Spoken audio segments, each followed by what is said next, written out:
Well, hey guys, welcome back to the channel. Hey, in this video, I'm making a Montana bluebird house. It's for a friend of mine who moved out to Montana a few years ago.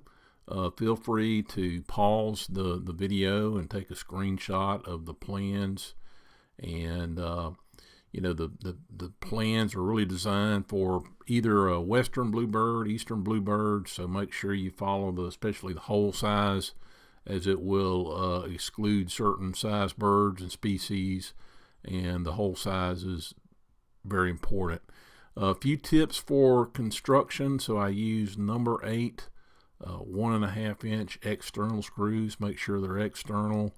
Make sure you drill pilot holes, because I'm using cedar wood, and cedar has a tendency to split or crack, so I'm using 1/8 inch pilot holes. I'm also using Titebond 3 wood glue, which is waterproof.